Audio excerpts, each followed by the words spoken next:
அழுவுறதா சிரிக்கிறதானே தெரியல.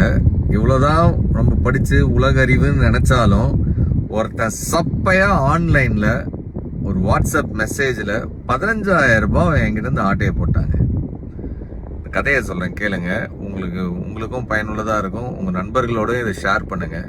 கோயம்புத்தூர்ல இருந்து எனக்கு தெரிஞ்ச ஒரு பெரிய ஹோட்டல் தொழிலதிபர் அவரு வாட்ஸ்அப்ல இருந்து எனக்கு ஒரு மெசேஜ் வருது, ஐ நீட் அ ஹெல்ப் அப்படின்னு. நான் வண்டி ஓட்டிட்டு இருந்தேன். அவர்கிட்ட இருந்து ஒரு மெசேஜ் ரொம்ப ரேரா வரும். அவர்கிட்ட இப்படி ஒரு மெசேஜா?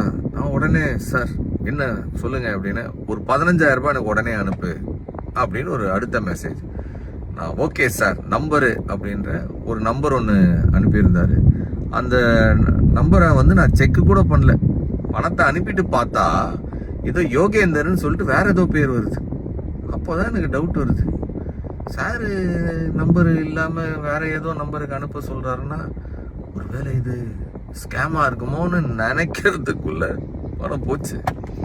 அவருக்கு ஃபோன் பண்ணி கேட்டா நான் நினைச்ச மாதிரியே, என்ன செந்தில் காலையிலேயே என் ஃபோனை வாட்ஸ்அப்பை ஹேக் பண்ணிட்டான், நீ ஒரு 500வது கால் எனக்கு இந்த மாதிரி பண்றது. இத்தனை பேர் பல பேருக்கு மெசேஜ் போயிருக்கு, சில பேர் பணத்தையும் அனுப்பியிருக்காங்க.